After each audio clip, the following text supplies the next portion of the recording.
मौलाना मुजीबुर रहमान जा बयान ॿुधण जे लाइ मौलाना साहब जो यूट्यूब चैनल ज़रूर सब्सक्राइब कंदा। बिस्मिल्लाहिर्रहमानिर्रहीम अल्हम्दुलिल्लाहि रब्बिल आलमीन वलाकिबतु लिलमुत्तकीन वस्सलातु वस्सलामु अला अशरफिल अंबियाइ वल मुरसलीन व अला आलिहि व सहबिहि अजमाइन इला यौमिद्दीन। फ़अऊज़ु बिल्लाहि मिनश शैतानिर रजीम बिस्मिल्लाहिर रहमानिर रहीम। वक़ाल अल्लाहु तआला अल्लाहु ला इलाहा इल्ला हुवल हय्युल क़य्यूम ला ताख़ुज़ुहु सिनतुन वला नौम लहू मा फ़िस समावाति व मा फ़िल अर्ज़ मन ज़ल्लज़ी यशफ़अु इंदहु इल्ला बिइज़्निहि यअलमु मा बैना अयदीहिम व मा ख़ल्फ़हुम वला युहीतून बिशैइन मिन इल्मिहि इल्ला बिमा शाअ वसिअ कुर्सियुहुस समावाति वल अर्ज़ वला यऊदुहु हिफ़्ज़ुहुमा व हुवल अलिय्युल अज़ीम। सदक़ल्लाहुल अज़ीम। वक़ाल अल्लाहु तआला फ़ी मक़ाम आख़र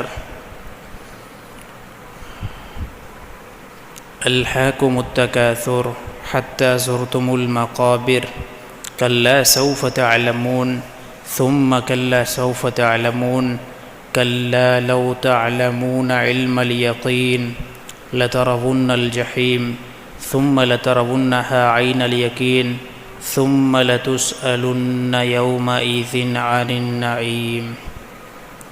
वक़ाल नबिय्यु सल्लल्लाहु अलैहि वसल्लम अना ख़ातमुन नबिय्यीन ला नबिय्य बअदी। वक़ाल अलैहिस्सलातु वस्सलाम कुन फ़िद्दुनिया कअन्नका ग़रीबुन औ आबिरुस सबील। सदक़ल्लाहुल अज़ीम व सदक़हुन नबियुल करीम व अला आलिहि व सहबिहि अजमाइन इला यौमिद्दीन। मैं मोहतरम मुअज़्ज़िन दोस्तों, अल्लाह रब्बुल इज़्ज़त जा एहसान थिया जी अल्लाह ताला तव्हां असांखे पंहिंजे घर में अचण जी तौफ़ीक़ अता फ़रमाई आहे। वो अल्लाह पूरी कायनात जे मथां बादशाह आहे। उन अल्लाह जी पूरी कायनात जे मथां शहनशाही आहे, बादशाही आहे, कंट्रोल आहे ऐं उहो अल्लाह हर जॻह ते तव्हां सां ऐं मां सां मौजूदु आहे। जेकॾहिं कंहिं बि मजलिस में 3 बंदा वेठा आहिनि त उन्हनि सां चोथों गॾु अल्लाह आहे। जेकॾहिं कंहिं बि मजलिस में 5 शख़्स वेठा आहिनि त 6 उन्हनि सां गॾु अल्लाह आहे। जेकॾहिं ज़्यादा वेठा आहिनि त बि अल्लाह गॾु आहे। जेकॾहिं कोई घटि वेठा आहिनि त बि अल्लाह मौजूदु आहे। असांजे कलाम खे, असांजी गुफ़्तगू खे, असांजे हाल खे हर हिकु हालत में अल्लाह ताला ॾिसी रहियो आहे। व हुव माकुम ऐनमा कुंतुम। अल्लाह ताला फ़रमाए जंहिं जॻह ते तव्हां आहियो, जिते बि तव्हां आहियो, मां अल्लाह उते तव्हां सां गॾु मौजूदु आहियां। हे ईमान जे लाइ, हे ईमान वारे जे लाइ तमामु वॾी हिकु ख़ुशनसीबी आहे। उन जे लाइ दिलजाए आहे त उन जो रब उन सां हर हिकु महफ़िल में, गुफ़्तगू में, हर हिकु जाइ ते अल्लाह मौजूदु आहे। ऐं इहो मोमिन ईमान वारो पंहिंजा मसाइल अल्लाह जे दर ते रखे, अल्लाह ताला हिन जे मसाइल खे हल कंदो पंहिंजे ख़ज़ाननि खां। दुनिया जेकी आहे मुख़्तसिर आहे। हिन जी इज़्ज़त, शोहरत, माल, दौलत, जेको कुझु नज़र अचे थो, हिकिड़े ॾींहुं हिन खे ज़वाल अची वेंदो।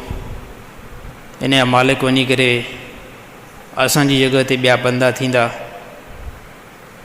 तमामु मख़लूक़ात खे फ़नाइयत आहे, सिर्फ़ अल्लाह रब्बुल इज़्ज़त जी ज़ात खे बक़ाए।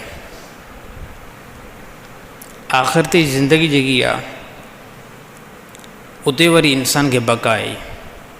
दुनिया वारी ज़िंदगी में हर शइ खे ज़वाल, ज़िंदगी खे ज़वाल, पैसनि खे ज़वाल, इज़्ज़त खे ज़वाल, हुस्न खे ज़वाल, कपिड़नि खे ज़वाल, जायदाद खे ज़वाल, पैसनि खे ज़वाल। हे दुनिया जे अंदरि तमामु शयुनि खे ज़वाल अची वेंदो। मतां इन जे मथां यकीन कयो, हे बिल्कुलु निकिरी वेंदियूं हथनि खां। त इन पैसे, माल, मिल्कियत, शोहरत, इज़त, लिबास, इन शयुनि जे हासिल करण जे लाइ मथां अल्लाह खे नाराज़ कयो। अल्लाह नाराज़ थी वेंदो त दुनिया जेकी आहे बंदे जी तबाह थी वेंदी, ऐं अल्लाह जेकॾहिं राज़ी थी वियो त दुनिया जा तमामु मसाइल अल्लाह पाण ई हल करे छॾींदो। हे हिकु मोमिन जी सोच हुजणु खपे त अल्लाह जे अहकामनि जे अंदरि कंहिं क़िस्म जो कोई ख़ौफ़ ऐं ख़तरो न ईंदो, कोई जेको आहे नुक़सानु न आहे। ऐं मोमिननि जो इहो कामिल जेको आहे यकीन हूंदो आहे, मोमिननि जी इहा पकी जेको आहे उहो सोच हूंदी आहे। ऐं मोमिन पंहिंजी ज़िंदगी अल्लाह ताला खे आॾो रखे करे गुज़ारींदा आहिनि। अहिड़ी तरह असां बि जेको आहे पंहिंजी ज़िंदगी हिकु मुस्लमान जी हैसियत सां गुज़ारियूं।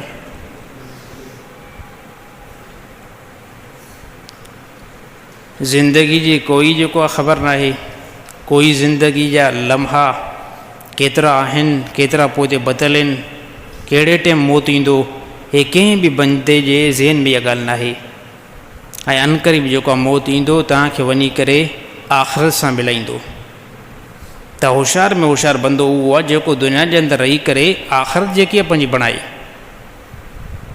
आख़िरत खे बणाए, दुनिया जे माल जे हसूल करण जे लाइ अल्लाह खे जेको आहे नाराज़ न करे।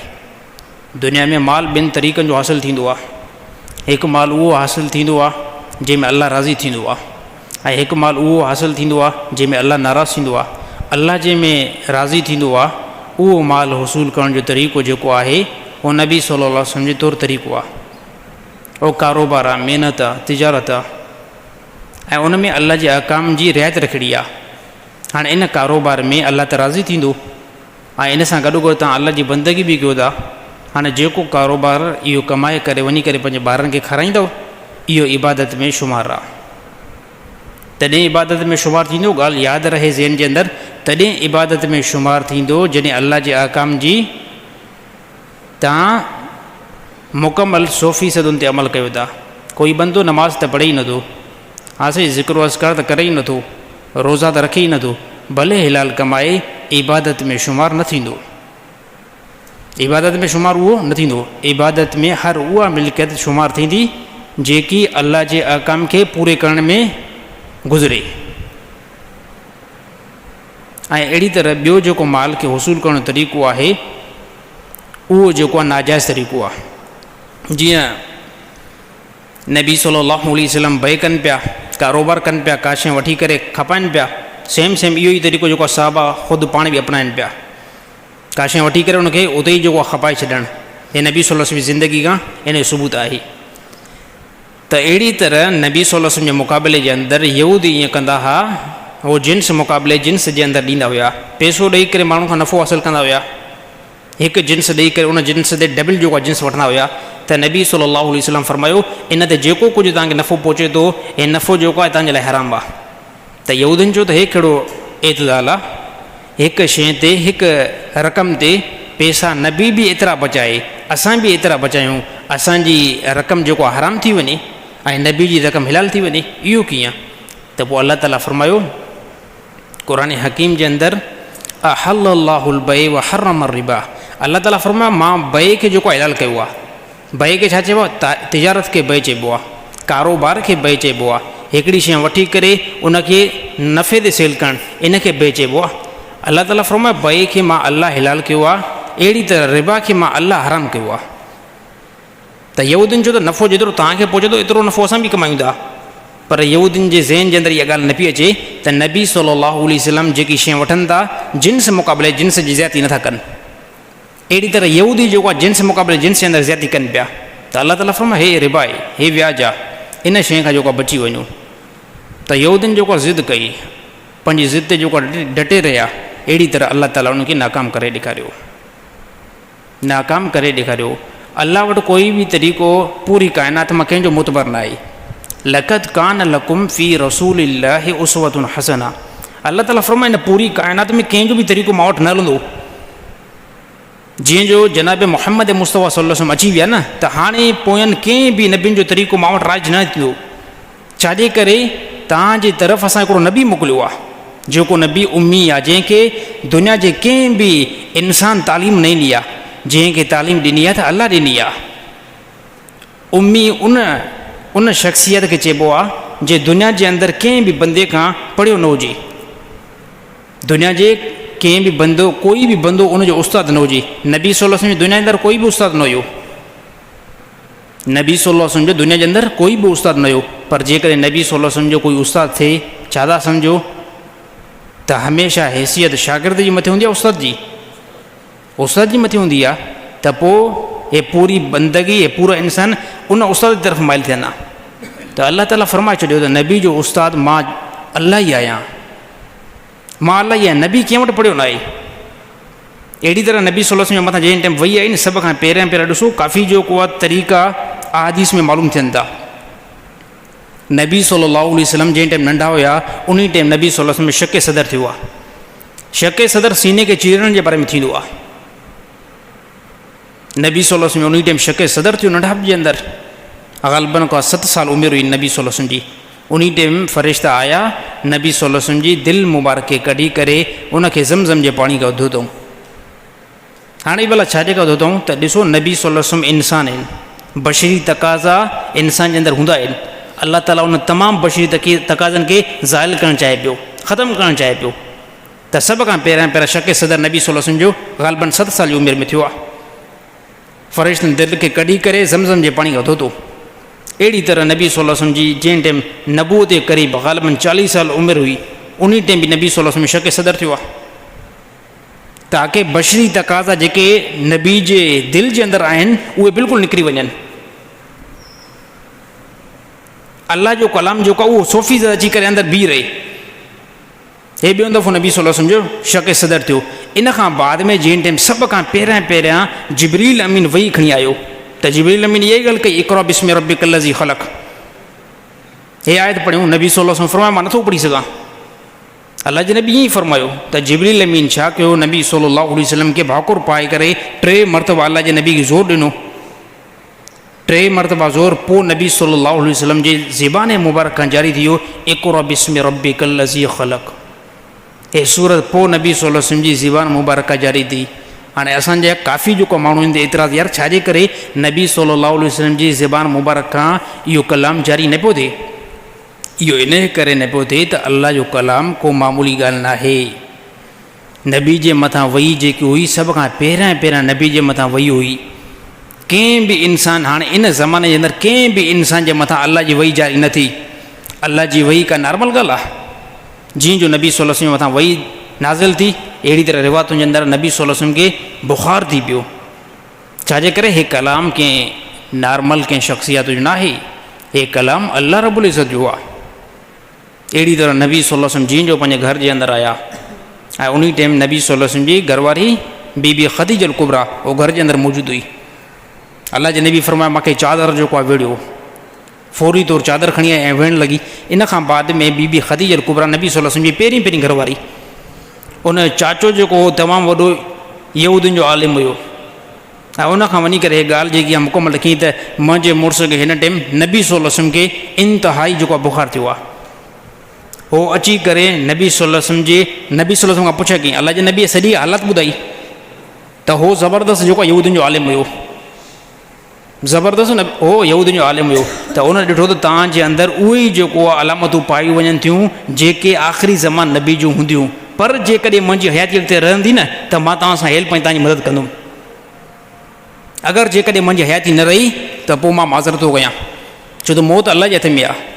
त अहिड़ी तरह पोइ नबी सल्लल्लाहु अलैहि वसल्लम सभ खां पहिरियां फस्ट ईमान कीअं आंदो? नबी सल्लल्लाहु अलैहि वसल्लम जी पंहिंजी घरवारी हिकिड़ी रिवायत जे मुताबिक़। अल्लाह जे नबी मशवरो कनि पिया त ए ख़दीजल कुबरा, हे जो ॻाल्हि एतिरी सारी मां कयां, केरु बंदा ईमान आणींदा?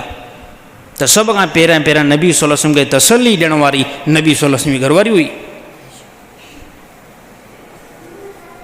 अल्लाह जे नबी ईअं ई जेको दावत शुरू कई, अबू बकर सिद्दीक़ जेको आहे ईमान जे अंदरि दाख़िल थिया, तमामु सहाबा जेको आहे ईमान जे अंदरि दाख़िल थिया।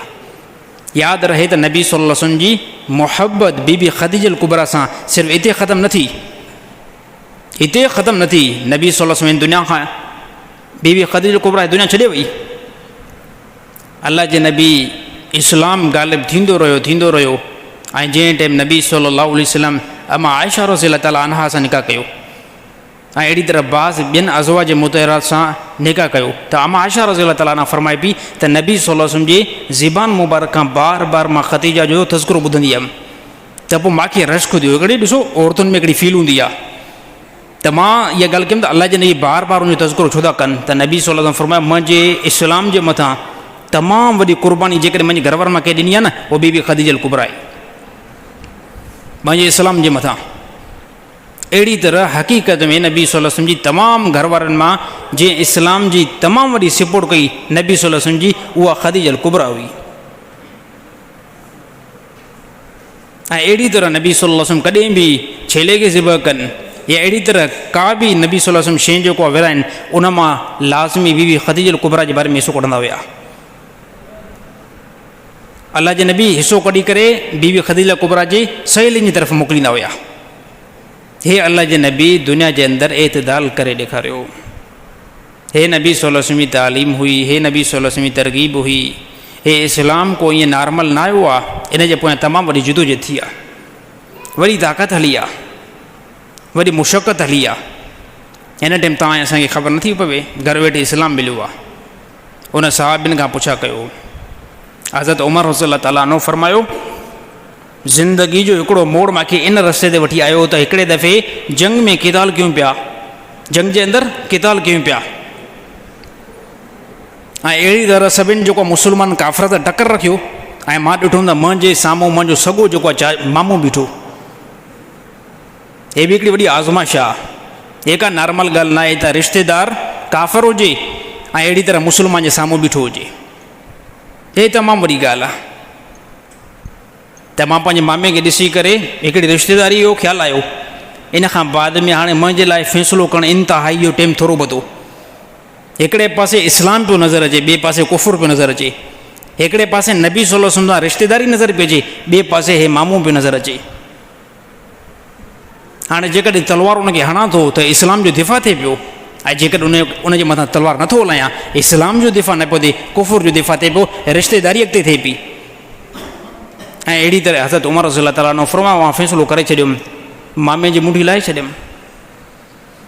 ऐं सहाबा करे ॾेखारियो, हे सहाबा करे ॾेखारियो त साम्हूं जेको टकर में खणी पीउ आयो न, बा सहाबा रिवायतुनि में आयो त साम्हूं सॻो पीउ नज़र आयो जंग जे मैदान में। जंग जे मैदान में साम्हूं नालो मूंखे हिन टाइम ज़हन ते उन साहब नथो अचे, ग़ालिबन को ख़ालिद बिन वलीद हुजे या ॿियो अहिड़ी तरह साहब बि हुजे। उनजो जंग जे मैदान में साम्हूं मुंहिंजो सॻो जेको आहे पीउ बीठो आहे, हेॾां नबी सल्लल्लाहु अलैहि वसल्लम, मां अलाह जे नबी खे बि ॾिसां, अहिड़ी तरह साम्हूं पीउ खे बि ॾिसां। अहिड़ी तरह मां कुझु न मां फ़ैसिलो फौरी तौरु करे छॾियुमि, पीउ जी जेको गर्दन उॾाए छॾियुमि। हे साहबा जी मोहबत हुई। अहिड़ी तरह अलाह ताला क़ुरान हकीम में फरमायो तव्हांजी कामिल मोहबत तेसि ताईं जेको नथी थी सघे नबी सां, तव्हांजी कामिल मोहबत नबी सां तॾहिं तेसि ताईं नथी थी सघे जेसि ताईं तव्हां पंहिंजे माल खां, तव्हां पंहिंजी जान खां, तव्हां पंहिंजे औलाद खां, तव्हां पंहिंजे रिश्तेदारनि खां ज़्यादा मोहबत नबी सां न कयो, तेसि ताईं कामिल ईमान नथो थी सघे। तेसि ताईं ईमान जी बुलंदी ते नथा चढ़ी सघो जेसि ताईं तव्हांजी ईमान जी क्वालिटी अहिड़ी न बीहे। अॼु असां ॾिसूं था असां नबी सल्लल्लाहु अलैहि वसल्लम में दीन खे अॻिते रखूं था ऐं पैसे खे रखूं था। यकीन तौर ते असां पैसे खे रखूं था, असां फ़ोक़ियत पंहिंजी औलाद खे ॾियूं था या नबी सल्लल्लाहु अलैहि वसल्लम जी ज़ात खे ॾियूं था या सुन्नत खे ॾियूं था, असां पंहिंजी औलाद खे ॾियूं था। असां हैसियत पंहिंजे रिश्तेदारनि खे ॾियूं पिया या नबी सल्लल्लाहु अलैहि वसल्लम जी ज़ात खे ॾियूं पिया, रिश्तेदारनि खे ॾियूं पिया, किथे पिया नबी सल्लल्लाहु अलैहि वसल्लम जी ज़ात खे हैसियत ॾियूं। पोइ छा था सम्झो त ईमान कहिड़ो हूंदो असांजो, कहिड़े क़िस्म जो असांजो ईमान हूंदो। सहाबा जे आॾो रिश्तेदारी आई, माल आयो, हा साईं दौलत आई, औलाद आई, सभिनी खे पोइ करे छॾियूं, अलाह जे नबी ज़ात खे मुक़दम कयूं। इन जे करे त अलाह ताला क़ुरान हकीम में बार बार फरमायो त हे जेके बंदा जेके नबी सां गॾु आहिनि हे मामूली न अथव, हे तमामु वॾा सख़्त आहिनि, काफ़िरनि जे मथां इंतिहाई सख़्त आहिनि। मुहम्मदुर रसूलुल्लाह वल्लज़ीन मअहू शिद्दाउ अलल कुफ़ार रुहमाउ बैनहुम तराहुम रुक्कान सुज्जदा यब्तगून फज़लन मिनल्लाहि व रिज़वानुम मुबीना। हे अल्लाह ताला क़ुरान हकीम में फरमायो केरु आहे मुहम्मद मुस्तफ़ा सल्लल्लाहु अलैहि वसल्लम, उहो अलाह जो रसूल आहे ऐं उन सां गॾु जेके उन जा साथी आहिनि हे काफ़िरनि ते इंतिहाई काफ़िरनि जे मथां सख़्तु आहिनि। जॾहिं पाण में हिन जो मामिलो ॾिठो वेंदो न त पाण में इंतिहाई नरम आहिनि, बिल्कुलु पाण में इंतिहाई हिननि जी मोहबत आहे, इंतिहाई पाण में नरम मिज़ाज आहे हिननि जो। काफ़िरनि जे बारे में बिल्कुलु नरम न आहिनि, उन्हनि जे मथां सख़्तु आहिनि। ऐं अहिड़ी तरह अलाह ताला सहाबा जो मक़ाम बयानु कंदे अलाह ताला फरमायो उन्हनि खे ॾिसंदो जंहिं टाइम बि तव्हां, उन्हनि जे चेहरनि ते सजदे जा आसार हूंदा। इहा ॻाल्हि सिर्फ़ु क़ुर हकीम में न, अलाह ताला फरमायो पोयनि किताबनि में बि ॾिसो, तौरात में ॾिसो, इंजील में ॾिसो, उन्हनि में बि न साहबनि जी सिफ़त बयानु थियल आहे। हे केरु आहिनि? हे नबी सल्लल्लाहु अलैहि वसल्लम जा सहाबा आहिनि। हिकिड़ो साहबी आहे, नबी सल्लल्लाहु अलैहि वसल्लम जे मथां उन ईमान आंदो,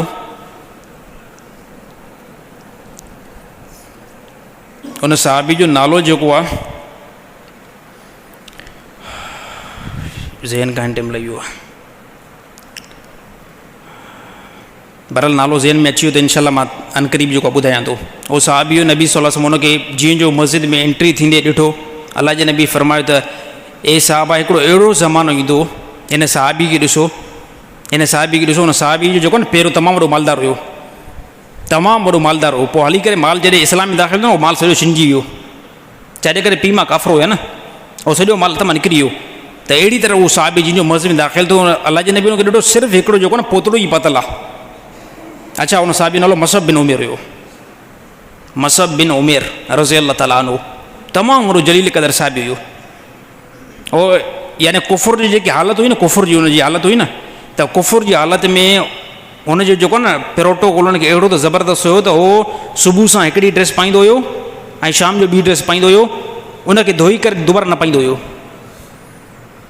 उनखे धोई करे दुबारा पंहिंजे जिस्म ते न आणींदो हुयो, बसि हे को एतिरो घणो ज़्यादा माल हुयो। अहिड़ी तरह जॾहिं मसअब बिन उमेर इस्लाम जे अंदरि जीअं दाख़िल थियो न, अलाह जे नबी ॾिठो हुनखे त हिकिड़ी सिर्फ़ु जेको न पोतड़े सां मस्जिद में दाख़िल थियो, हिकिड़ी सिर्फ़ु जेको ड्रेस सां जेको हिकिड़े पोतड़े सां मस्जिद में अची करे दाख़िल थियो। साहिबिन फरमायो अलाह जे नबी सिर्फ़ु हुनजे अचण ते ई अलाह जे नबी इंतिहाई रोई पिया। त ॾिसो केतिरी इस्लाम जे अंदरि जेको हिननि क़ुर्बानी कई आहे,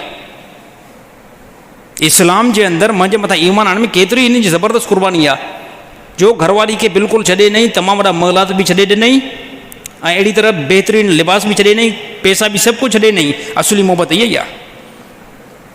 ऐं चई त मां उन नबी जे मथां ईमान थो आणियां जेको आख़िरी नबी आहे, ऐं अलाह जे मथां ईमान थो आणियां।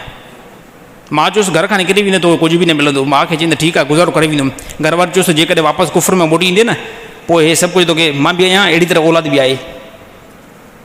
हुन जो कुफर में मोटणु जेको हाणे मुंहिंजी इंतिहाई नामुमकिन आहे, मुश्किल आहे। त घरवारी चयो ठीकु आहे, पोइ मूंखे जेको मुक़दम करी अहिड़ी तरह नबी खे मुक़दम करी, त हुन साहबी जी क़ुर्बानी आई आहे। अलाह जे नबी हुनखे ॾिसी करे रोई पिया। अलाह जे नबी उहो साहबी जीअं क़िताल थींदो रहियो, क़िताल थींदो रहियो जंग जे अंदरि, उन साहबी जी जान जेको आहे हिन दुनिया खां हली वई, उहो साहबी जेको आहे शहीद थी वियो। हाणे साईं जंहिं टाइम दफ़नाइण जो टाइम आयो त हुन साहबी खे नबी सल्लल्लाहु अलैहि वसल्लम ॾिठो त उनखे सिर्फ़ु हिकिड़ी चादर आहे, नॉर्मल चादर आहे, जेकी कफ़न जे एतबार सां बिल्कुलु बारीक आहे, नंढी आहे। उहो कफ़न बि जेको आहे पूरो न पियो थिए। कफ़न बि साहबा जो तमामु घणियूं रिवायतुनि साहबिन खे कफ़न बि मुकमल काफ़िन खे न मिलियो, बिल्कुलु न मिलियो। त मां ॾिसो ॻाल्हि पंहिंजी मोटाइणु चाहींदो, मां अॻे कहिड़ी ॻाल्हि कई हुयमि, मां चयुमि त साहबा जे ज़माने खां असांजो ज़मानो ख़ुशहाल ज़मानो आहे। साहबा जे ज़माने खां असांजो ज़मानो यकीन कयो इब्तिदा इस्लाम खां इंतिहाई ख़ुशहाल ज़मानो आहे। तमामु रिवायतूं साहबिन खे कफ़न न मिलियो, सिर्फ़ु नंढी हिकिड़ी चादर में साहबिन खे दफ़न। कहिड़ो मुस्लमान आहे जेको बग़ैर कफ़न गाॾी दफ़न थियो हुजे? यार इंतिहाई ग़रीब हूंदो न त पाड़े वारो हुनखे चवंदो यार हिन कफ़न जो इंतज़ाम मां थो कयां।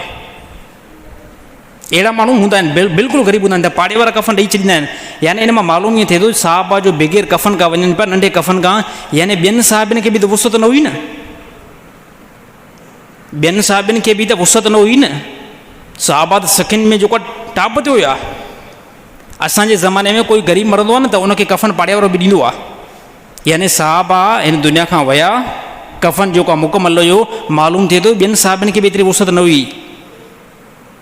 उन सहाबी खे अलाह जे नबी जीअं ॾिठो त कफ़न नॉर्मल पेर ढकनि था, अहिड़ी तरह मुंहुं ज़ार थो थिए, मुंहुं ढकनि था पेर, अलाह जे नबी फरमाए थो मुंहुं खे ढके छॾियो, बाक़ी पेरनि ते ॿी का शइ रखे छॾियोसि, मुंहुं ते ढके, मुंहुं जेको ढके छॾियो अहिड़ी तरह पेरनि ते ॿी का शइ रखे छॾियोसि। त पोइ अलाह जे नबी फरमायो ए मसअब बिन उमेर, जन्नत जे तूं आला मक़ामनि ते पहुची वियो आहे, अलाह ताला तोखे दुनिया खां वधीक जेको आहे फ़ोक़ियत वारी जॻह ॾिनी आहे, उहा कहिड़ी आहे? उहा जन्नत आहे। हे छा हुयो? हे साहबा जी क़ुर्बानी हुई। ऐं अलाह जे नबी ईअं बि फरमायो, ए मुस्लमानो, ए साहबा, उहो कहिड़ो टाइम हूंदो जंहिं टाइम तव्हां मुस्लमान एतिरा मालदार थी वेंदव जो सुबुह सां तव्हां हिकिड़ी ड्रेस पाईंदव ऐं शाम जो तव्हां ॿी ड्रेस पाईंदव। साहबा इहा ॿुधी करे साहबा हैरान थिया, या रसूल एतिरी भला कुशादगी मुस्लमान में अची वेंदी? अलाह जे नबी फरमायो, मूंखे त नज़र अचे थो, मां त ॾिसां पियो त अहिड़ो टाइम ईंदो तव्हां मुस्लमान एतिरो जेको मालदार थी वेंदव, एतिरो जेको तव्हां पैसे में उरूज करे वेंदव त तव्हां सुबुह सां हिकिड़ो लिबास पाईंदव ऐं शाम जो ॿियो लिबास पाईंदव। साईं ईअं पायूं था नथा पायूं? मुस्लमान मटाईंदो न सुबुह सां हिकिड़ी ड्रेस ऐं शाम में ॿी ड्रेस। अलाह जे नबी फरमायो, एतिरो माल, ऐं मूंखे ॿियो को ख़ौफ़ न आहे, मूंखे इहो ई ख़ौफ़ आहे तव्हांजे मथां अक्सर जेको दौलत खोली वेंदी ऐं मुंहिंजी उमत जो फितनो। अलाह जे नबी फरमायो, माल अहिड़ी तरह औरत अथव, हे मुंहिंजी उमत जो फितनो आहे। मथां हिन पैसे जे पोयां पई करे अलाह जी नाराज़गी खणो, अलाह जो गुस्सो खणो, एतिरो तव्हांजे मथां माल आम थी वेंदो, एतिरी तव्हांजे मथां कुशादगी आम थी वेंदी। हे नबी सल्लल्लाहु अलैहि वसल्लम हली करे अॻिते मुस्लमान खे एतिरी जेको तरक़ी थींदी, एतिरियूं जेको फुतुहात थींदियूं। त मुंहिंजा ॿार दोस्तो, जेकॾहिं अगरि माल आहे बि सही, उनजे अंदरि बि जेको आहे बंदो शुकुर ऐं सब्र करे उन माल खे अलाह जे रज़ा जे लाइ इस्तेमालु करे, उन माल खे अलाह जे रज़ा लाइ। अॼुकल्ह किथे असां कयूं था, जेकॾहिं अगरि माल जेतिरो ज़्यादा थींदो वञे न, हे बंदनि जी क्वालिटी आहे, मुस्लमाननि जी क्वालिटी आहे।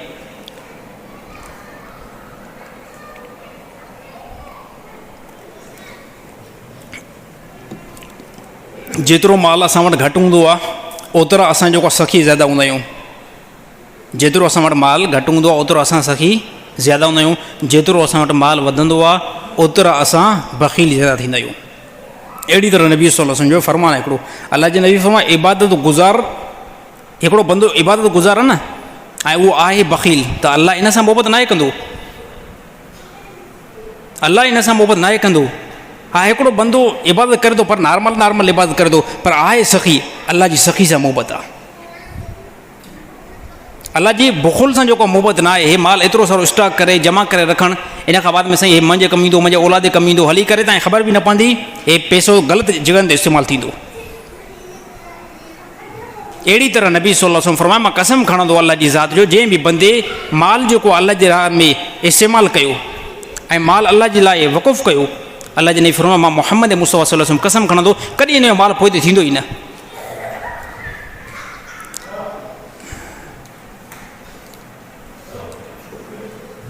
ऐं साईं नंढड़नि खे थोरो अजीब ॿार बि कोन साईं, शैतान बि हिननि खां टिरंदो आहे, शैतान बि हिननि खां लड़ाईंदो आहे। त हे नबी सल्लल्लाहु अलैहि वसल्लम जी ज़िंदगी हुई, असां पंहिंजी ज़िंदगी खे बि बहितर करण जी कोशिशि कयूं, ज़िंदगी खे बहितर करण जी कोशिशि कयूं। अहिड़ी तरह औरतुनि जे लाइ पर्दो जेको आहे, हो ताज आहे हिकिड़े क़िस्म जो। इंडिया जो हिकिड़ो बुज़ुर्ग हुयो, मौलवी साहिबु हुयो, उन औरतुनि जे ख़वातीन जे अंदरि जेको आहे उहो बयानु पियो करे, औरतुनि खे वाइज़ो नसीहत करे पियो, यानी हिजाब जो हिकिड़ो सिस्टम हुयो। उन इहा ॻाल्हि कई त चए, मां जेको आहे अमूमन उनजा तमामु वॾा सफ़र थियल आहिनि, उनजा तमामु वॾा सफ़र थियल आहिनि, यानी उहो को नॉर्मल जेको आहे मौलवी न आहे, ईअं सम्झो इंटरनेशनल त जेको आहे मौलवी आहे।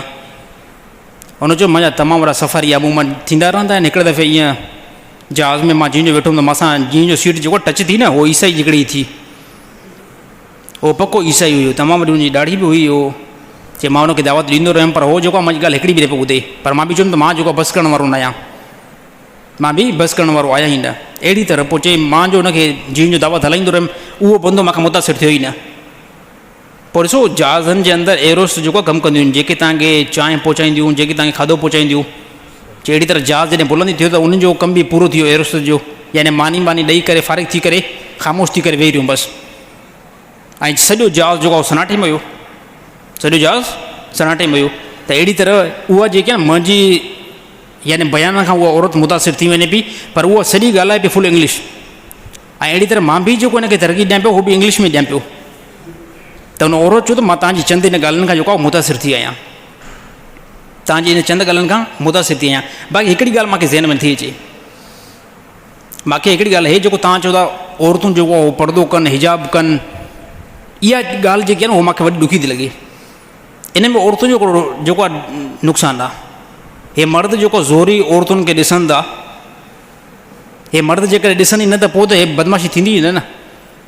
चए हाणे जॾहिं कोई बि जेकॾहिं मूंखां सुवालु कंदो आहे न, मूंखां सुवालु कंदो आहे त पोइ चई मूंखे पंहिंजे उस्तादनि हिकिड़ी नसीहत कई, जॾहिं बि अगरि तव्हांजो कोई सुवालु करे न त पोइ दिलि में अलाह ताला जी तरफ़ मुतवजो थींदा कयो, दिलि में अलाह ताला जी तरफ़ां मुतवजो थींदा कयो, या अलाह हे जेको बंदो मूंखां सुवालु थो करे न, इन जो जवाबु अहिड़ो मां बहितर ॾियां जंहिंजो हे मुंहिंजी तरफ़ माइल बि थिए ऐं इस्लाम जी तरफ़ अचे बि सही। चए मां दिलि जे तरफ़ अलाह ताला जी तरफ़ मुतवजो थियुमि, या अलाह अहिड़ो को जवाबु हुजे हिन औरत लाइ जो औरत हे इस्लाम जी तरफ़ माइल थी वञे, इस्लाम जी तरफ़ दाख़िल थिए।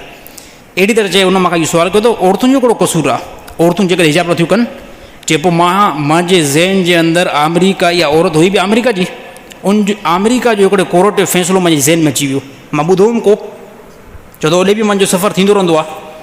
चए उनखे मां हिकिड़ो फ़ैसिलो ॿुधायुमि त अमेरिका जो हिकिड़ो वॾो बिज़नेसमैन हुयो, हुन छा कयो त $2 मिलियन हिकिड़ी बैग जे अंदरि विझी करे रोड जे हिकिड़े पासे रखे करे ऐं पाण गाॾी लॉक करे हिकिड़ी ॿिए जॻह ते बीह रहियो, हाणे हुन ॾिठो त हाणे $2 मिलियन जेकी आहे उहा नॉर्मल रक़म न आहे, यानी $20 लख, $20 लख यानी पाकिस्तानी मां सम्झंदो को खरबनि में पैसा थियनि था, अरबनि में पैसा थियनि था। त उन बंदे उन अमेरिका जो हिकिड़ो बिज़नेस उन ॾिठो त यार ॾिसां हाणे हिनखे खणे केरु थो, जीअं जो खणंदो मां फौरी थो उनजे मथां रिएक्शन कंदुमि। साईं हाणे जीअं जो रखींदा, हाणे पहिरीं जीअं जो गाॾी आई न, बंदे उन ई बंदे गाॾी स्टॉप करे ऐं उन बैग खे खणी करे पंहिंजी गाॾी में रखियो ऐं गाॾी खे साईं स्पीड लॻाई। त हो त फुल तयारी में बीठो हुयो, परे करे ॾिसे बि साईं पियो त साईं ईंदड़ जीअं जो स्टॉप थियो त ओॾे पुलिस ते फ़ोन लॻाई त हे मुंहिंजी बैग खणी करे वञे थो, हिनखे फौरी तौरु जेको आहे गिरफ़्तार कयोसि। हाणे साईं जीअं जो गिरफ़्तार कयूंसि हो त अंदरि थी वियो, हिन जा $20 लख जेको बची विया। हाणे इहो केस वियो कोर्ट में जीअं जो केस वियो त अहिड़ी तरह कोर्ट जे जज मूंखां बि पुछा कई, इन खां बि पुछा कई, मूंखां पुछा कई त इहे तूं $20 लख रोड ते कीअं रखिया आहिनि, $20 लख इहे तूं रोड ते कीअं रखिया आहिनि, तुंहिंजी भला एतिरी खोपड़ी ख़राबु आहे छा? चए पोइ मां चयोमांसि साईं इन जे करे मां रखिया आहिनि, मां ॾिसां त हाणे केरु बंदो हिनखे चुराए थो। अहिड़ी तरह जंहिं पैसा खयां उनखे जज जेको आहे छुटी ॾेई छॾी, चए तूं जेको आहे बेगुनाह न आहे, तुंहिंजे मथां गुनाह न आहे, ऐं हिनखे जेको चई तुंहिंजे मथां गुनाह आहे ऐं तुंहिंजे मथां जेको असां सज़ा जारी कंदासीं, तुंहिंजे मथां असां सज़ा जारी कंदासीं। छाजे करे जेकॾहिं अगरि तूं पंहिंजे पैसनि जी पाण हिफ़ाज़त करे पंहिंजे घर में रखे छॾियां, पंहिंजी कार में रखे छॾियां, रोड ते रखिया आहिनि त हाणे मुजरिम तूं आहे न, यानी उनखे तूं दावत कहिड़े क़िस्म जी ॾिनी आहे त हे जेको अची करे तूं मुंहिंजी चोरी कर। त इन में जज अमेरिका जे जज कंहिंखे गुनाहगार कयो, जंहिं पैसा रखिया उनखे जेको अंदरि कराई। त इहा सॼी ॻाल्हि चई मां हिन औरत खे ॿुधायो, मां चयोमांसि त औरत जेकी आहे न औरत, इहा $2 मिलियन न, इहा $1 ट्रिलियन खां बि वधीक औरत क़ीमती आहे। जेकॾहिं अगरि औरत पंहिंजो लिबास लाहे करे अगरि जेको आहे बाज़ार में मार्केट में वई न त अलाह जे कटड़े में इहा औरत जेकी आहे मुजरिम थींदी, इहो मर्द जेको ॾिसंदो इहो मुजरिम न थींदो। छाजे करे त इन औरत पंहिंजो जिस्म जेको आहे पाण खोलियो, छाजे करे औरत इंतिहाई क़ीमती आहे, पोइ चाहे उहा औरत मुस्लमान जी हुजे या गैर मुस्लिम जी हुजे, इहा औरत मुस्लमान जी हुजे या गैर मुस्लिम जी हुजे, औरत खे अलाह ताला बणायो न, औरत जो लफ़्ज़ ई अहिड़ो आहे, औरत माना उघड़, इनखे हिजाब लाज़मी पाइणो आहे। जेकॾहिं अगरि औरत पाण पंहिंजा कपिड़ा लाहे करे घुमे, नॉर्मल जेको लिबास पाए करे घुमे ऐं मर्दनि खे पंहिंजी तरफ़ माइल करे, त क़यामत जे ॾींहुं अलाह जी अदालत में एतिरो मर्द जेको आहे मुजरिम न थींदो जेतिरी इहा औरत थींदी। छाजे करे इहा दावत इहा औरत बि ॾिए। असांजे शहरनि जे अंदरि ॾिसो काफ़ी औरतूं जेको हिजाब सां बि निकिरंदियूं आहिनि, पर्दे सां बि निकिरंदियूं आहिनि, त तव्हां पाण ॿुधायो कंहिं बि औरत कंहिं बि जेकी औरत बिल्कुलु हिजाब में हुजे, पर्दे में हुजे, कंहिं मर्द खे हिमत थींदी हुनखे ॾिसे, यार हो मर्द चवंदो त हे औरत माना मूंखे पंहिंजे तरफ़ माइल करणु छॾे ई नथी। हे मुकमल जंहिंजे हथनि ते बि जोराबा पातल हुजनि, जंहिंजे पेरनि ते बि जोराबा पातल हुजनि ऐं मुकमल जेको आहे ढकियल हुजे, त उहो मर्द चवंदो हे औरत जेकी आहे न, हे का ख़ानदानी क़िस्म जी औरत आहे, हे अहिड़ी जेका 2 नंबर जेकी का औरत न आहे जेकी मूंखे पंहिंजी तरफ़ माइल करे। ऐं कोई बंदो उन जी तरफ़ जेको आहे नज़र विझंदो बि न, छाजे करे चवंदो यार कुझु हासिलु थींदो बि न, कहिड़ी शइ मूंखे इन औरत खां हासिलु थींदी। हा, उन औरत जे तरफ़ हर हिकु बंदो ॾिसंदो जेकी औरत मथे ते जेको आहे रो बि न पातल हुजे, ऐं अहिड़ी तरह ॿाहूं साईं हेतिरियूं मथे खुलियल हुजनि, हेतिरियूं ॿाहूं मथे खुलियल हुजनि, ऐं बिल्कुलु कपिड़ा सोड़ा पातल हुजनि। अलाह जो कसम आहे मौलवी बि हुनखे ॾिसंदा। हाणे तव्हां हैरान साईं मौलवी छो ॾिसंदा? साईं मौलवी को फ़रिश्ता थोरी न भला, मौलवी को फ़रिश्ता भला थोरी न। यार नज़र हिकिड़ी पइजी वेंदी, औरत हिकु शइ अहिड़ी आहे जेकी ख़ुदि ब ख़ुदि मर्द खे जेको आहे पंहिंजी तरफ़ कशिश कराईंदी आहे। आम बंदो त ॾिसंदो, पर जेको चङा भला बुज़ुर्गनि जी बि ब्रेक फेल थी वेंदी। छाजे करे? अलाह ताला हिकिड़ी औरत में अहिड़ी हिकिड़ी कशिश रखी आहे, तो बंदो फौरी तौर उनजी तरफ़ माइल थी वेंदो आहे।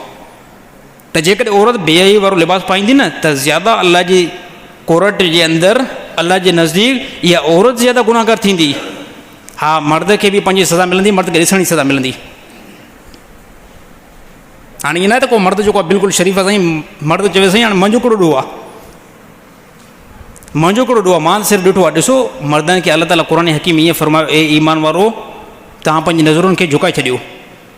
ऐं सेम इन जी जॻह ते अलाह ताला क़ुरान हकीम ईअं ई मोमिन औरतुनि खे बि इहा नसीहत कई, तव्हां बि जेको आहे पंहिंजी नज़र झुकाए छॾियो। ॾिसो माशरे जो वॾे में वॾो फॉल्ट जेको इन में रखियलु आहे, वॾे में वॾो फॉल्ट इन में रखियलु आहे त अहिड़ी तरह मुस्लमान पंहिंजे नियाणियुनि खे, पंहिंजे घरवारनि खे, सभिनी खे जेको आहे पर्देदार बणाईंदा। ऐं इहा असांजी हिकिड़ी तहज़ीब आहे, इहो असांजो कल्चर आहे। ईअं न आहे त को हे असांजे मथां हिकिड़ो जबर आहे, न आहे जबर, इहो असांजो हिकिड़ो कल्चर आहे, असांजी तहज़ीब आहे। ऐं जेको बि पर्दो कंदो यकीन खे फ़ाइदो ॾिसंदो, त इनशा अल्लाह सभई अमल कंदासीं न।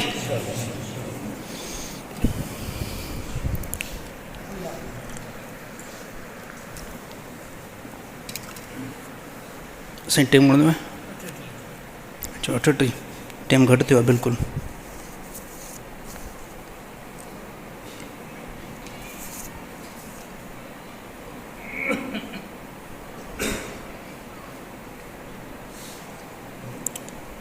औरत जेकॾहिं इंतकाल करे वञे त उनजो चहिरो ॾिसणु कीअं आहे? बाज़ माण्हू औरतुनि जो कफ़न खोले करे उनजो चहिरो ॾेखारींदा आहिनि। बिल्कुलु साईं, इहो बि ग़लति अमल अथव। औरत जेकॾहिं का बि इंतकाल करे वई आहे त जीअं औरत हयाती जे अंदरि क़ाबिल एतिराम आहे, जीअं हयाती जे अंदरि इस्लाम हुकुम कयो त हिनखे कोई जेको आहे नामहरम मर्द न ॾिसे, सवाइ उहे मर्द ॾिसी सघनि था जेको हिनजो पीउ हुजे, जेको हिनजो भाउ हुजे, जेको हिनजो पुटु हुजे। अहिड़ी तरह मुड़ुस जे बारे में बि इजाज़त आहे, उहो मुड़ुस बि ॾिसी सघे थो। बाक़ी उनखां अलावा जेके बि औरत खे हयाती जे अंदरि नथा ॾिसी सघनि, जीअं इस्लाम मना करे छॾी, उनखे ॾिसी नथा सघनि, अहिड़ी तरह उहा औरत जेकॾहिं मरी वई आहे न, त मौत खां बाद में बि उनजो कफ़न खोले करे मर्द नथा ॾिसी सघनि, औरतूं ॾिसी सघनि थियूं। त हाणे ॾिसो, जीअं मर्दनि जे लाइ कफ़न बंदा खोलनि था न, ॿार रस्तनि ते, चौरायनि ते, जनाज़े खां बाद में, त अहिड़ी तरह चवंदा यार न्याणी जो आख़िरी जेको दीदार करे वठूं। त न्याणी जो दीदार जेको आहे हिते पीउ कंदो, पर पीउ सां गॾोगॾु 40-50 बंदा नामहरम बि कंदा। त अहिड़ी तरह जेको बि अमल कंदो, इहे बंदा गुनाहगार थींदा। औरत जे अंदरि अहिड़ी अलाह ताला हिकिड़ी कशिश रखी आहे, जेकी मौत खां बाद में बि उहा कशिश रहंदी आहे। अहिड़ी तरह साहब आहे, अहिड़ी तरह ॾिसो अमा फ़ातिमा ज़हरा सलाम उन लाइ जे बारे में आहे, जंहिं टाइम अमा फ़ातिमा जो इंतकाल थियो त राति जो ई जेको जनाज़ो खयो वियो। उन पाण रीज़न इहा हुया त अमा फ़ातिमा रज़ी अल्लाह ताला अनहा फरमायो त ए अली, जंहिं टाइम अगरि मुंहिंजो इंतकाल थी बि वञे, मां दुनिया खां वञा न, त पोइ ईअं कजांइ राति जे टाइम जो जनाज़ो पढ़ाइजांइ, ऐं राति जे टाइम मूंखे खणाए करे क़बर में जेको आहे दाख़िल कराइजांइ। छा हिन जे पोयां रीज़न हुयो त कोई बि अंसारी साहबी, कोई बि मुहाजिरीन साहबी जंहिंजो मुंहिंजी मैयत वञे, मुंहिंजे जिस्म खे ई फील न करे सघनि त बीबी फ़ातिमा ज़हरा जो जिस्म केतिरो आहे, केतिरो बीबी फ़ातिमा ज़हरा जो जेको आहे क़द आहे। यानी क़द ते ॾिसो, कफ़न खां बाद में यार औरत का ज़ार थींदी आहे या भला? त बीबी फ़ातिमा जेकी औरतुनि जी सरदार आहे, त उन ईअं फरमायो त जीअं कंहिं मुहाजिरीन ऐं अंसार खे इहा बि ख़बर न पवे त फ़ातिमा जी क़द केतिरो आहे ऐं अहिड़ी तरह केतिरो जेको जसीम आहिनि। ऐं अॼु जेको आहे मुस्लमान जूं मायूं जेके चवंदियूं असां जेको आहे बीवी फ़ातिमा तो ज़हरा जे नक्शे क़दम ते हलूं थियूं, त मां सम्झां थो वॾी ज़िलत ॾिसणी पवंदी मुस्लमाननि जी औरतुनि खे। गैरनि सां कहिड़ी शिकायत कजे? कोई माण्हू मूंखे चए साईं हिंदुनि जूं औरतूं बि त जेको आहे ईअं वञनि थियूं, ईसाइनि जूं औरतूं बि जेको आहे ईअं त वञनि थियूं। यार गैरनि सां शिकायत कहिड़ी कबी? काफ़िरनि सां शिकायत कहिड़ी कबी? शिकायत हमेशह कबी त मुस्लमाननि सां कबी, ईअं आहे न साईं? शिकायत कबी त हमेशह मुस्लमान सां कबी। छाजे करे? असांजो यार हिकिड़ो मज़हब आहे, उन मज़हब ॿुधाए छॾियो त औरतुनि खे पाबंद रखो पर्दे जो, ऐं जेकॾहिं न रखंदव त पोइ तमामु वॾा नुक़सानात नज़र ईंदा। बाक़ी हिंदुनि जूं उहे औरतूं बहितर लॻंदियूं आहिनि, हिंदुनि जूं उहे औरतूं जेके बहितर लॻंदियूं आहिनि जंहिंजो को मज़हब ई न आहे, जंहिंखे को क़ुर मिलियल ई न आहे, जंहिंखे का हदीस नबी सल्लल्लाहु अलैहि वसल्लम न पहुती आहे, पोइ बि असांजे शहर खां निकिरंदियूं आहिनि, पंहिंजो सॼो जेको आहे रओ आॾो मुंहं खे टंगे करे ऐं पोइ रस्ते खां क्रॉस थींदियूं आहिनि। उहा मुस्लमान जी औरत मूंखे बिल्कुलु बि न आहे वणंदी जेको बिल्कुलु जिस्म खोले करे मार्केट खां हले। हिंदू जी औरत बहितर हूंदी आहे इन मामले जे अंदरि। हालांकि मज़हब जे एतबार सां अलाह ताला मुस्लमान खे वधीक जेको आहे तहज़ीब ॾिनी आहे, वधीक जेको आहे फ़ोक़ियत ऐं फज़ीलत ॾिनी आहे। बाक़ी इन अमल जे एतबार सां हिंदुनि जूं औरतूं मुस्लमान जूं औरतुनि खां अॻिते आहिनि। अलाह ताला सम्झ नसीब अता फ़रमाए। साईं ज़वारी करणु अफ़ज़ल आहे या हज करणु? बाज़ माण्हू चवंदा आहिनि त ग़रीबनि जो, ग़रीब जेकॾहिं हज नथा करे सघनि त पोइ ज़वारी थी वञनि, इहो ग़रीबनि जो हज आहे। बिल्कुलु साईं ग़लति अमल आहे, बिल्कुलु ग़लति अमल आहे। ज़वारी खे हज जे टकर में आणणु बेवकूफ़ी ते दलालत आहे। हज कहिड़ो अमल आहे? हज जो सबूत क़ुर हकीम का आहे। हज कंहिं कयो? हज नबी सल्लल्लाहु अलैहि वसल्लम जी ज़ात कयो, हज़रत अली साईं जी ज़ात कयो, इमाम हुसैन कयो, इमाम हसन, हे तमामु वॾे साहिबनि हज कयो। हज खे ज़वारी जे टकर में खणी अचणु हे बिल्कुलु बंदनि जी बेवकूफ़ी आहे। हज को नॉर्मल जेको अमल न आहे, हज तमामु वॾो भारी अमल आहे। अहिड़ी तरह नबी सल्लल्लाहु अलैहि वसल्लम फरमाए जेको हज ते बंदो अचे थो न त हिनखे नॉर्मल मामूली न सम्झो। जेकॾहिं अगरि हिननि जी फ़ोक़ियत ख़बर पइजी वञे न अरबनि खे, त अरब छा कनि? अरब इन्हनि जी सवारियुनि खां चुमी वठनि। इन्हनि जूं सवारियूं जेके वञनि थियूं न, इन सवारी जी पेरनि खां जेको चुमी वठनि था। हज जी केॾी वॾी फ़ोक़ियत फज़ीलत आहे। बाक़ी ज़वारी जेकॾहिं ज़वारी खे हज जे टकर में बिल्कुलु न आणंदो वञे, न ई जेको उमिरि जे टकर में आणियो वञे त साईं उमिरि खां बि बहितर आहे, या उमिरि जे बराबरि सवाबु आहे, या हज जे बराबरि सवाबु आहे। हे जाहिल माण्हुनि जो ग़लति ज़हन आहे ऐं ग़लति अकुलु आहे। हा, इहा ॻाल्हि करे सघो था साईं ज़वारी ते जेकॾहिं अगरि को बंदो वञे थो त ठीकु आहे, इमाम हुसैन जे रोज़े जी ज़ियारत थींदी, हज़रत अली साईं जे रोज़े जी ज़ियारत थींदी। बाक़ी इन खे हज सां कंपेयर करणु, उमिरि सां कंपेयर करणु, हे बिल्कुलु ग़लति ज़हन आहे। ज़वारी जो हुकुम काथां बि न आहे, न ई अहादीस खां ऐं न ई जेको आहे ॿिए कंहिं अहकाम खां। हा, उमिरि जो हुकुम जेको आहे साबित आहे क़ुर हकीम खां बि, ऐं अहिड़ी तरह हज जो हुकुम बि क़ुर हकीम खां साबित आहे। बाक़ी तव्हां इहा ॻाल्हि कयो त साईं ज़वारी जेकॾहिं कोई बंदो वञे थो न, इमाम हुसैन जे रोज़े जी ज़ियारत थींदी, तमामु बहितर अमल आहे। इन जो केरु थो एतिराज़ु करे? मां बि चवां थो वी न कयो।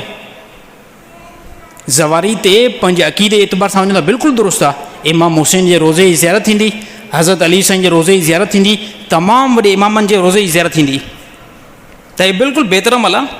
जीअं तव्हां इस्लामाबाद वञो था, कोई जेको आहे टेंशन न आहे। कलंदर शहबाज़ से वञो था, अक़ीदे जे एतबार सां कोई टेंशन न आहे। इन तमामु मक़ामात खां बहैसियत इमाम हुसैन जो रोज़ो त वधीक जेको आहे ताज़ीम रखे पियो, वधीक जेको आहे फ़ोक़ियत रखे पियो, त इनखे कंपेयर जेको आहे बंदो न करे।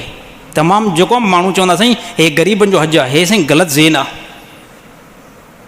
हे बिल्कुलु ग़लति ज़हन आहे। त ईअं न आहे, हज जो पंहिंजो हैसियत आहे, पंहिंजो मक़ाम आहे। अहिड़ी तरह ज़वारी जी पंहिंजी हिकिड़ी फ़ोक़ियत आहे। बाक़ी इनखे इन सां जेको अटैच करणु हे साथियुनि जी बेवकूफ़ी आहे। ऐं ॿियो मां हिकिड़ो ॿुधाइणु चाहियां पियो त जेके साथी ज़वारी ते वञनि था, मूंखे कंहिं साथी ॿुधायो तव्हां ज़वारी ते वियो, पुराणी ॻाल्हि आहे, काफ़ी पुराणी ॻाल्हि आहे। हुन चयो त साईं मां जॾहिं ज़वारी ते वियुमि न,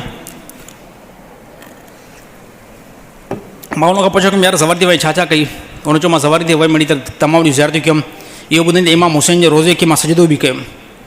मां शादी खां भला यार ताज़ीम ख़ातिर, मोहबत ख़ातिर, मां हे त बिल्कुलु ग़लति अमल आहे। हे त बिल्कुलु क़ुर हदीस खां ख़िलाफ़ु अमल आहे। जेकॾहिं अगरि कंहिं बि क़बर मुबारक खे सजदे जी इजाज़त हुजी आहे त फस्ट में जेको आहे नबी सल्लल्लाहु अलैहि वसल्लम जी क़बर मुबारक खे सजदे जी इजाज़त हुजी आहे। जेकॾहिं कोई बि बंदो हितां वियो ज़वारी ते वियो इमाम हुसैन जी क़बर खे ताज़ीम जे एतबार सां सजदो कयईं, इहो बंदो गुनाहगार थींदो, इहो बंदो गुनाहगार थींदो। ऐं जेकॾहिं अगरि माबूद सम्झी करे सजदो कयईं पोइ त इहो बंदो मुस्लमानीअ खां निकिरी करे काफ़र थो थी वञे, पोइ इहो बंदो इस्लाम खां निकिरी करे वञी करे काफ़र थो थी वञे। त अहिड़ी तरह सां ज़वारी ते वञण में कोई जेको आहे टेंशन आहे, बहितर मतिलबु ठीकु आहे वञो, पर पंहिंजे अक़ीदे जे एतबार सां वञो। ईअं न आहे त उते जेको आहे उन अक़ीदे जे उन्हनि जे पोयां जेको आहे इक़्तिदा करणी आहे, उन्हनि जे पोयां जेको नमाज़ूं पढ़ियूं आहिनि, न न पंहिंजे एतबार सां जेकॾहिं अगरि तव्हांखे शौक़ु आहे न बिल्कुलु वञो। बाक़ी उनजो जीअं अक़ीदो वञी करे इमाम हुसैन जे क़बर खे जेको सजदो करणु, हज़रत अली साईं जी क़बर खे सजदो करणु, बाज़ इमामनि जी क़बर खे सजदो करणु, त इन जो सबूत किथां बि नथो मिले। इन अमल ते बंदो गुनाहगार थींदो।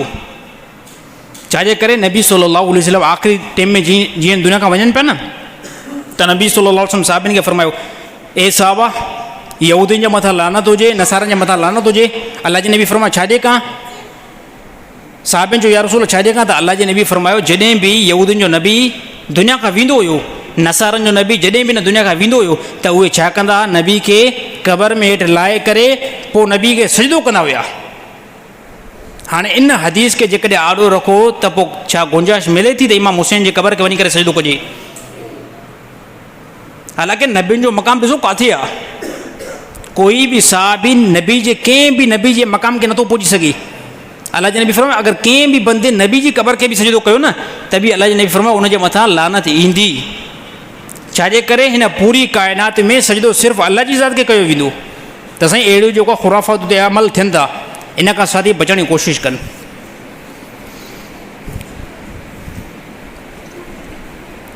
साईं मैयत खे पेटी में विझणु कीअं आहे?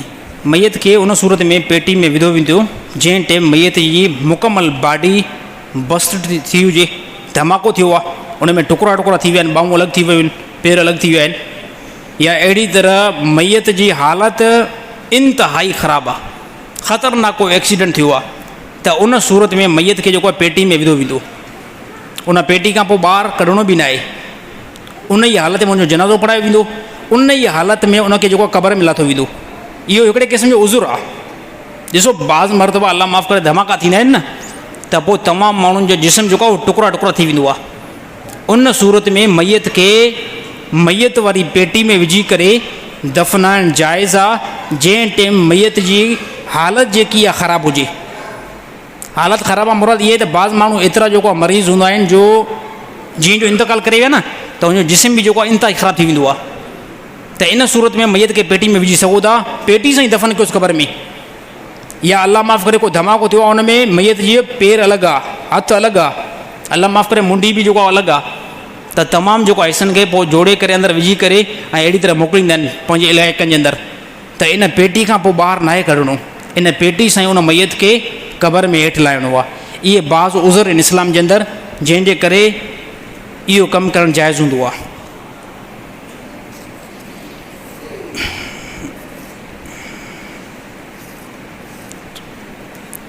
साईं मुतो करणु कीअं आहे? छा उनजो सबूत मौजूदु आहे? न साईं, हिन ज़माने में मुतो करणु बिल्कुलु ज़िना करण जे मुतरादिफ़ आहे। मुता करण जो इस्लाम में इब्तिदा इस्लाम में हुकुम हुयो, जीअं चंद साहिबनि जेको मुतो कयो, पोइ हली करे ॾिसो इन शइ जी हुरमत आई। ईअं न त का तव्हां जेकी अहिड़ी हदीस खे खणी करे उम्मत ते ॾाढो पेश कयो जंहिंजो हुकुम हाणे मनसूख़ थी चुको आहे। जीअं पहिरियों इब्तिदा इस्लाम में शराब पीअण जी इजाज़त हुई, शराब इब्तिदा इस्लाम में पीतो वियो, हली करे अल्लाह ताला क़ुरान हकीम जी आयत नाज़िल कई, शराब हराम थी वियो। अहिड़ी तरह ख़ैबर जे मौक़े जे अंदरि, ख़ैबर जे मौक़े खां पहिरियां जाइज़ हुयो मुतो करणु।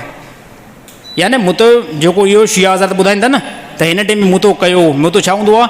3-4 ॾींहं को औरत सां रहो, निकाह कयो, इन खां बाद में 3-4 ॾींहंनि खां पोइ उहा औरत भले निकिरी वञे काॾे बि, यानी उन खां नफ़ो हासिलु कयो। त हे हिन ज़माने में बिल्कुलु ग़लति अमल आहे। इहो मुतो न आहे, इहो निकाह न आहे, इहा हिकिड़े क़िस्म जी ज़िना आहे। इहा छा आहे? इहा हिकिड़े क़िस्म जी ज़िना आहे। ख़ैबर जे मौक़े ते हज़रत अली साईं फरमायो त ए साहबा, गॾु बि जेको आहे खाइणु हराम, अहिड़ी तरह मुतो करण बि हराम। कोई चए साईं हिन टाइम जेको आहे इजाज़त ठीकु आहे मूं तो कयूं कोई टेंशन न आई, पोइ उन्हनि खे चवंदो उन सां गॾो गॾु गॾु बि खाईंदा कयो, उन सां गॾो गॾु गॾु बि खाईंदा कयो। छाजे करे गॾु जी पहिरियों इजाज़त हुई, ख़ैबर जे मौक़े ते गॾु हराम थियो आहे ऐं इन ख़ैबर जे मौक़े ते मूं तो बि हराम थियो आहे। जेकॾहिं कोई चवंदो हिन ज़माने में मूं तो हले त हुनखे जो सभ खां पहिरियों गॾु खाओ, उन खे गॾु खाराए करे ऐं पोइ चओ हाणे भले मूं तो कर। पोइ चओ शराब बि पी न, चाहे करे इब्तिला इस्लाम में शराब जेको जाइज़ हुयो पीतो वियो, को हुकुम जेको न आयो, इन खां बाद में हुकुम आयो त हाणे शराब न पीओ, त माण्हू खे बेवकूफ़ बणायो वियो आहे। निकाह जे तरफ़ जेको आहे फोकस कयो। अलाह ताला निकाह जेको हमेशह लाइ जेको जाइज़ कराइणो उनखे बंदा वठंदा ई न। साईं मूं तो कयो हे हो, हे सभु ख़ुराफ़ात अमल आहिनि। अहल सुन्नत वल जमात इन कंहिं बि अक़ीदे सां कोई तालुक़ु आहे ई न। तमामु साथी इन अहिड़नि ख़ुराफ़ात खां बचण जी कोशिशि कनि।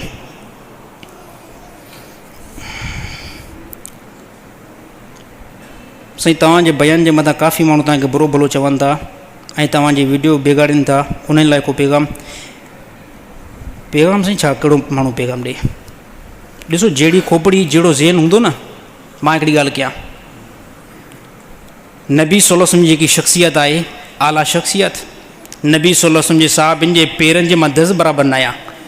इहो ई जॾहिं कमु नबी सल्लल्लाहु अलैहि वसल्लम तोईदियो खयो न, उन ज़माने जे अंदरि अहिड़े क़िस्म जा माण्हू नबी सल्लल्लाहु अलैहि वसल्लम मथां एतिराज़ु कयूं, नबी सल्लल्लाहु अलैहि वसल्लम खे बुरो भलो माज़ाला चयूं। हालांकि नबी जे आॾो साहबा जे आॾो मुंहिंजी छा हैसियत आहे, मुंहिंजी छा क्वालिटी आहे।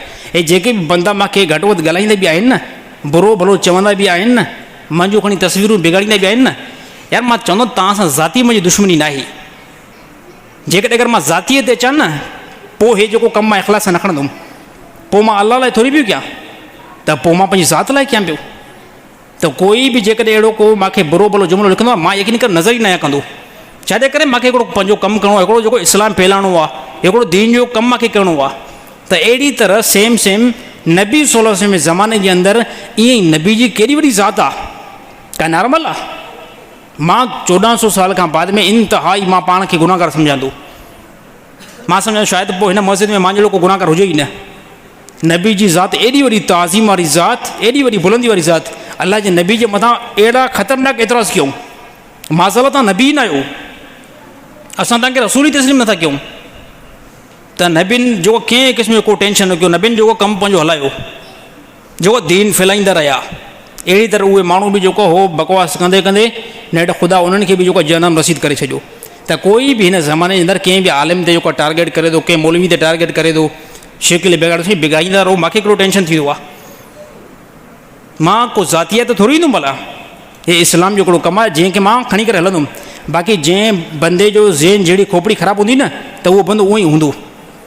जंहिंजी खोपड़ी यानी आउट हूंदी, जंहिंजे अंदरि दिलि जे अंदरि को शिरक जो फॉल्ट आहे, को बिदत जो फॉल्ट आहे न, त उहो ईअं ई रहंदो, उहो ईअं रहंदो। ॾिसो हिकिड़ो ज़हन आहे न, हाणे हिन ज़माने जे अंदरि मूंखे इंतिहाई यकीन कयो हैरानगी लॻंदी आहे। बंदा क़ुर जी आयत खे जेको आहे तस्लीम न कंदा आहिनि, पंहिंजे मसलक खे अॻिते कंदा आहिनि। पंहिंजे पीउ जी ॻाल्हि खे मञींदा आहिनि, क़ुर जी ॻाल्हि खे न मञींदा आहिनि। पंहिंजे ॾाॾे जी ॻाल्हि खे मञींदा आहिनि, क़ुर जी ॻाल्हि खे न मञींदा आहिनि। पंहिंजे ज़ाकिर जी ॻाल्हि खे खणंदा आहिनि, क़ुर जी ॻाल्हि खे पोइ ते कंदा आहिनि। यादि रहे क़ुर जी हिकिड़ी आयत जो इनकार बंदे खे काफ़र करे छॾींदी आहे। कोई बि मौलवी, कोई बि मुफ़्ती कंहिं बंदे खे काफ़र बणाईंदो न आहे, बल्कि उहो मुफ़्ती ॿुधाईंदो त हे बंदो काफ़र थी वियो आहे। छाजे करे क़ुर जो इनकार, हदीस जो इनकार बंदे खे ख़ुदि ब ख़ुदि जेको आहे काफ़र बणाए छॾींदी आहे। अल्लाह ताला अहिड़नि साथियुनि खे हिदायत नसीब अता फ़रमाए।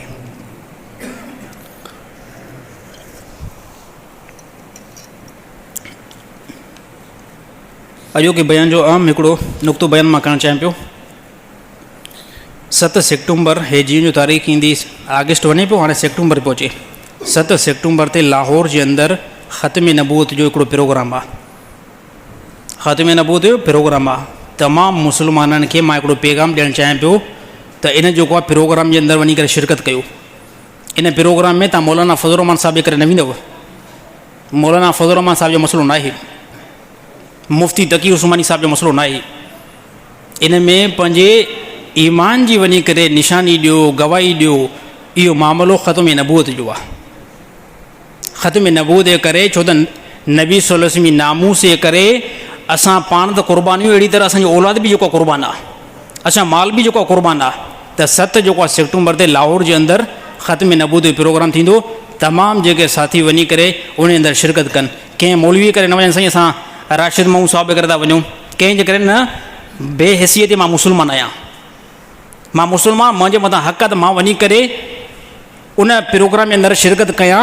छाजे करे इहो प्रोग्राम यार को अहिड़ी तरह वोट वठण जे लाइ न आहे, कंहिं मौलवी खे पॉपुलर करण जे लाइ न आहे। इहो प्रोग्राम जेको आहे न उहो नबी सल्लल्लाहु अलैहि वसल्लम नामूस जे करे आहे, उहो ख़त्म नबूत जे करे आहे। यादि रहे त ग़ुलाम अहमद मिर्ज़ा पंहिंजे किताब जे अंदरि लिखियो त जेकॾहिं कोई बि बंदो मुंहिंजे मथां ईमान नथो आणे उहो बंदो काफ़िर आहे। कादियानी मलऊन ज़ालिम पाण जे मथां ईमान न आणण वारे ते तमामु मुस्लमाननि खे काफ़िर कयो आहे। मां चवां थो त 50 साल पहिरियां बि ग़ुलाम अहमद मिर्ज़ा जे मथां लानत हुई। 2024 में बि ग़ुलाम अहमद मिर्ज़ा कादियानी जे मथां लानत आहे। 2050 में बि लानत रहंदी। इहा लानत को मुजीब रहमान नथो करे, इहा लानत मां न कई आहे, मां इन लानत खे नकुल कयो आहे। क़ुर हकीम में अल्लाह ताला फरमायो लानतुल्लाह अलल काज़िबीन, कूड़नि जे मथां मां अल्लाह जी लानत आहे। अहिड़ी तरह दजाल ग़ुलाम अहमद मिर्ज़ा जंहिं कूड़ी नबूती दावा कई, चई मां जेको नबी आहियां, मुंहिंजे मथां वही थी अचे। अहिड़ी तरह क़ुर हकीम असांखे ॿुधायो मां कान मुहम्मदुन अबा अहदिम मिन रिजालिकुम वलाकिन रसूलुल्लाह व ख़ातमुन नबिय्यीन। अल्लाह ताला फरमाए जेको तव्हांजे तरफ़ असां नबी मोकिलियो आहे जनाब मुहम्मद मुस्तफ़ा सल्लल्लाहु अलैहि वसल्लम, इहो आख़िरी नबी आहे। अहिड़ी तरह अल्लाह जे नबी फरमाया अना ख़ातमुन नबिय्यीन ला नबी बादी, मां आख़िरी नबी आहियां, मां खां बाद में कोई बि नबी न आहे। ए साहबा, ए मुंहिंजी उम्मत, अगरि मां खां बाद में कंहिं बि बंदे जे मथां ईमान आंदो इन हालत में चई हे नबी आहे, यादि रहे त अल्लाह जे नबी फरमाया उहो बंदो काफ़िर थी थो वञे, उहो हमेशह जे लाइ वञी करे जहन्नम में पवंदो। ख़त्म नबूत जो मामिलो को नॉर्मल मामिलो न आहे, हे तमामु वॾो जेको मामिलो आहे। इन जे लाइ तव्हांखे ख़बर न आहे त केतिरी उलमा जेको आहे क़ुर्बान ॾिनी आहे, इंतिहाई क़ुर्बान ॾिनी आहे। ऐं जंहिं मौलवियुनि खे तव्हां असां साईं मौलाना फज़लुर रहमान जेको आहे कंहिं कम जो ई न आहे। ॾिसो इख़्तिलाफ़ थी सघनि था यार, इख़्तिलाफ़ थी सघनि था। मौलाना फज़लुर रहमान को फ़रिश्तो थोरी आहे भला, मौलाना फज़लुर रहमान को फ़रिश्तो थोरी आहे भला। साईं मौलाना फज़लुर रहमान हे कमु छो कयो आहे भला? मां ॻाल्हि कयां थो मौलाना फज़लुर रहमान ठीकु आहे, ग़लती कमी कोताही मौलाना फज़लुर रहमान खां थी सघे थी। छाजे करे थी सघे थी? मौलाना फज़लुर रहमान इंसान आहे, फ़रिश्तो न आहे। मुफ़्ती तक़ी उस्मानी साहिबु साईं हे मुफ़्ती कहिड़े क़िस्म जो मुफ़्ती आहे, हिन खां हे कमी कोताही थी आहे। मां बि चवंदो कमी कोताही थी आहे। छाजे करे? मुफ़्ती तक़ी उस्मानी इंसान आहे, को फ़रिश्तो न आहे। यादि रहे ग़लती कंहिं खां न थींदी आहे, ग़लती या त पैगम्बर खां न थींदी आहे, ग़लती या त नबी खां न थींदी आहे, ऐं ग़लती या त फ़रिश्ते खां न थींदी आहे। मौलाना फज़लुर रहमान सां इख़्तिलाफ़ थी सघे थो। हा, बाक़ी जेको मौलाना फज़लुर रहमान जेके कमु कया आहिनि न, जेके असां हिते शहादत में वेठे वञूं असांखे ख़बर ई नथी पवे। हाणे केतिरो वॾो ख़त्म नबूत जो मामिलो हुयो। सिर्फ़ु जेको आहे 72 साल खां बाद में जेके माण्हू चवंदा साईं पैसनि जे करे मौलाना फज़लुर रहमान जे मथां डीज़ल जी परमेंट पैसा खाईंदो आहे, हीअं कंदो आहे, इहो बंदो 72 साल खां वठी करे कोर्ट जे अंदरि हिन हाज़िरी न बती आहे। 72 साल खां बाद में ख़त्म नबूत जे मामले करे कोर्ट में एंट्री कई। छा था सम्झो? 72 साल 70 साल खां प्लस आहे, कॾहिं बि पंहिंजे मामले जे लाइ कोर्ट में न वियो। को केस लॻो त कोर्ट में एंट्री न थियणी पई। हा, जेकॾहिं वियो त ख़त्म नबूत जे मामले लाइ वियो। मौलाना फज़लुर रहमान हिते अहिड़ी तरह मुफ़्ती तक़ी उस्मानी साहिबु ॿाहिरीं कंट्री में हुयो, उतां लाइ वियो। हे उलमा जी जेको आहे न, हे उलमा जी क़ुर्बानी आहे, हे का नॉर्मल शख़्सियत आहिनि। मुफ़्ती तक़ी उस्मानी का नॉर्मल शख़्सियत आहे। मौलाना फज़लुर रहमान को नॉर्मल को बंदो आहे। हालांकि मौलाना फज़लुर रहमान साहिब जे मथां अहिड़ा बंदा ॾिसो लेवल जॾहिं हुजे न, पोइ जेको बंदो ॻाल्हाए, हैसियत हुजे न, पोइ बंदो एतिराज़ करे। मौलाना फज़लुर रहमान तव्हांजी हैसियत न आहे, मौलाना फज़लुर रहमान मुंहिंजी हैसियत न आहे। मौलाना फज़लुर रहमान जो मक़ाम जेको आहे न, उहो तव्हां ऐं असां नथा सुञाणे सघूं। हे ज़ाहिरी तौर में ई नज़र अचे थो साईं, हे ॾिसो कीअं हे फ़लाणी जॻह ते बीठो आहे, फ़लाणी जॻह ते बीठो आहे। मां इहा ई ॻाल्हि मोटायां थो, मौलाना फज़लुर रहमान इंसान आहे, को फ़रिश्तो न आहे। कमी कोताही थींदी आहे। बाक़ी जेके कमनि खे खणी करे हलनि था न, ऐं जंहिं कुफर जा टकर ॾेई करे बीठा आहिनि न, उतां जी ख़बर आहे ई न। हिते फतवा लॻाईंदा मुस्लिम अला में, साईं मौलाना फज़ल रहमान छा कयो आहे, मौलाना फज़ल रहमान कॾहिं वञो उते वञी करे मिलो ऐं मौलाना फज़ल रहमान जा कमु ॾिसो, पोइ हिते जेको आहे फतवा जारू कजो। उलमा सां नफ़रत करणु, उलमा सां नफ़रत करणु, अहले इल्म सां नफ़रत करणु, इस्लाम तव्हांजो इस्लाम ख़तरे में अची वेंदो, तव्हांजो इस्लाम ख़तरे में अची वेंदो। कंहिं बि बंदे अगरि अहले इल्म खां जेको आहे नफ़रत कंहिं बंदे खे ॼाराई न, त पोइ छा बचंदो। कंहिं बंदे जो त साईं जेके बि मिंबर ते बयानु कंदा आहिनि मौलवी हज़रात, जेके बि मौलवी आहिनि, जेके बि मुफ़्ती आहिनि, साईं उहे दुरुस्त न आहिनि। मां तव्हां खां पुछां कयां पियो, जॾहिं इहा तव्हांजी ॻाल्हि ज़हन में अंदरि आई, तव्हांजी दिलि में अंदरि आई, तव्हांजी दिलि खां उलमा जी हैसियत निकिरी वेंदी। जॾहिं उलमा खां हैसियत निकिरी वई, तव्हां उलमा जी मजलिस में न वेंदव। जॾहिं मजलिस में वेठो न, जिहालत उरूज कंदी वेंदी। जंहिंजो जिहालत उरूज कंदी वेंदी, हली करे कलमो बि नसीब न थींदो। अल्लाह जे नबी फरमायो, मुंहिंजे माखां बाद में जेकॾहिं अगरि मुंहिंजी उम्मत जा वारिस आहिनि, अल्लाह जे नबी फरमायो आलिम मुंहिंजी उम्मत जा वारिस अथव। उलमा जेको आहे मुंहिंजी उम्मत जा वारिस आहिनि। अल्लाह ताला तमामु साथियुनि खे सम्झ नसीब अता फरमाए।